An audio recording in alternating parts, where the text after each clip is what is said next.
That bargain G70 you found for German sedan money? The 2.0T engine in it can quietly drink a quart of oil every 1,000 miles, and it won't throw a check engine light until the rod bearings are already chewing themselves apart. The fix isn't cheap. A short block runs $3,500 to $6,000, and that's at an independent shop, not the dealer. But here's the part that actually matters. Almost every catastrophic G70 failure is preventable, and most owners blow it on the cheapest service the car needs. Let's set the stage fast. The G70 landed in the US for 2019 as Hyundai's shot at the BMW 3 Series and Audi A4. It shares its bones with the Kia Stinger, which matters because their failure patterns are basically siblings. Two engines, a 252-horse 2.0 Turbo 4 and the 365-horse 3.3 twin-turbo V6. The warranty is genuinely great. 5 years or 60,000 miles bumper to bumper, 10 years or 100,000 on the powertrain. That's why first owners rarely see trouble. The danger zone starts right around 60 to 80,000 miles, when the coverage runs out and the deferred maintenance bill comes due all at once. The 2.0T Theta II is the engine that demands your attention, and it's the one most used buyers end up with. The single most reported issue across the G70 owner forums and Reddit's r/r Genesis is oil consumption. Owners report burning anywhere from a quart every 3,000 miles to a quart every 1,000, and it usually shows up between 30 and 70,000 miles. The cause is worn piston rings or carbon caked onto the intake valves, and that carbon is a side effect of direct injection, which never gets the cleaning wash that port injection gives you. Here's the open loop from the intro. The oil burning isn't what kills the engine, the thing it leads to does.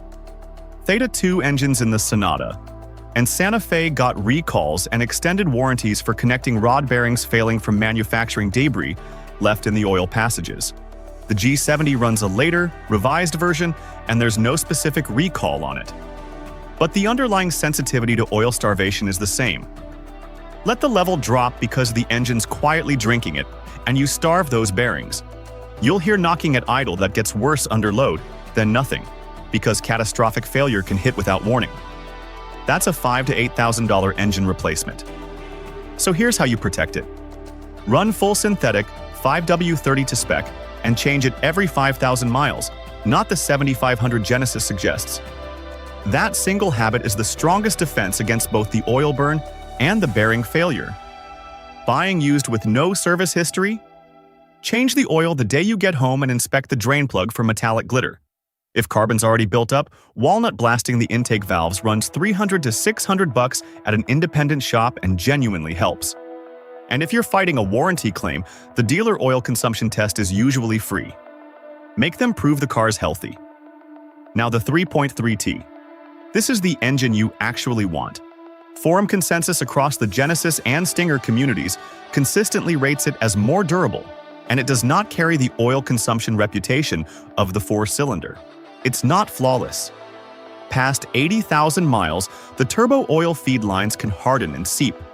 But a feed line kit is only $80 to $200 in parts and a couple hours of labor. It gets the same direct injection carbon buildup, so budget $500 to $900 for walnut blasting after 60,000 miles. And ignore the forum myth about timing chain tensioners. That panic got borrowed from early Stinger reports and is not a documented G70 problem. Watch item, not a defect. The transmission is a ZF-derived 8-speed, and it's good, but it'll frustrate you. The number one complaint is hesitation and stumbling during low-speed acceleration, that 5 to 25 miles per hour range, where it hunts for a gear in traffic. There's also torquey converter shudder, a vibration on light throttle around 40 to 50. Dealers will tell you it's normal. It usually isn't. In most cases, it's degraded fluid. Genesis treats it like a lifetime fill. It is not. A flush with OEM spec SPV fluid costs 40 to 80 in parts and an hour of labor, and it resolves the shudder in a huge percentage of cases. Do it every 30 to 40,000 miles if you drive hard. If fluid doesn't fix it, you're looking at a torquey converter, 800 to 1500 in parts plus 4 to 6 hours. If you've got the H-Track all-wheel drive system, Service the rear diff and transfer case fluid every 45 to 60,000 miles. It's $30 to $60 in fluid. Skip it, and past 80,000 miles, the electronic rear coupling can fail with vibration, a warning light, and binding in slow turns. That coupling is $600 to $1,200. On rear-drive cars, a highway vibration between 65 and 80 is usually a worn center support bearing, 50 to 150 in parts, or a drive shaft that needs rebalancing for 100 or 2 at a specialty shop. Cheap fixes if you catch them. Let's talk noises, because the rear suspension clunk is the single most discussed complaint in G70 ownership. Over expansion joints, speed bumps, slow corners, you hear a knock starting around 30 to 60,000 miles. Before you throw parts at it, check the rear subframe bolt torque. Loose subframe bolts fake out a lot of owners. After that, the usual suspects are sway bar end links, $20 to $60 a side, trailing arm bushings, or rear shock mounts. Front struts on Sport and Sport. Plus trims start fading after 60 to 80,000 miles of hard driving. OEM struts run $200 to $400 each, but if you're in there anyway, KW, Bilstein, and Ebach are the community favorites for an upgrade. Brakes warp. Sport trims with the bigger brake package get rotor pulsation with real regularity, partly from the aggressive factory bias, and partly from owners driving the car like it's at the track. Don't slam the brakes cold. Let them cool before you park after a hard run and bed your pads in properly. A full brake job runs $400 to $800. Quality aftermarket rotors from DBA, PowerStop, or Brembo are $100 to $200 each. And those factory pads coat your wheels in dust, so when you replace them, step up to Hawk horsepowers or EBC green stuff for street use. If you're putting wheels on this thing, listen up, because the G70 runs a staggered setup from the factory, usually 225 front and 255 rear, which limits rotation and means your rear tires wear faster. For aftermarket, you've got a 5x1 14.3 bolt pattern, a 67.1 millimeter hub bore, and tight clearance around the front strut and rear caliper. This is exactly where a fitment-focused resource like threepiece.us pays off. Their database lets you verify offset ranges, lip depth, and spacer requirements specific to the G70 before you buy, so you don't end up with wheels that rub or need so much spacer, you lose hub engagement. Community starting points run 18 by 9.5 up to 10.5, roughly ET30 to ET58 front and ET25 to ET35 rear, but always confirm with a calculator. Electronics and interior. The infotainment on 2019 and 2020 cars freezes, reboots, and drops CarPlay. Software updates help, but the early hardware is just weak. A dead head unit is $800 to $2,000 to replace. Blind spot sensors in the rear bumper fail from minor impacts or moisture, and they need recalibration after replacement. Watch for parasitic battery drain on early cars that sit, and budget for an AGM battery, $150 to $250, because the factory one dies in cold climates by year 3 or 4. And clear your sunroof drain tubes every couple years. Clogged drains flood the footwells, and wet carpet is a nightmare to chase down. Which year do you actually buy? Skip 2019 and 2020 unless the price is irresistible. First-year cars, worst infotainment, most oil consumption chatter. The 2021 refresh is the sweet spot. Revised infotainment, updated driver aids, better interior, same proven powertrain, but without the first-year unknowns.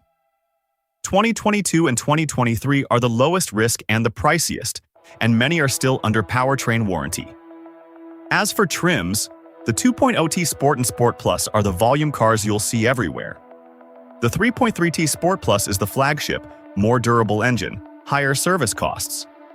Before you hand over money, scan it. Connect an OBD2 tool and look for pending codes, not just active ones. Check fuel trims, they should be within plus or minus 5%. Misfire codes on the 2.0T or any transmission code is a walkaway.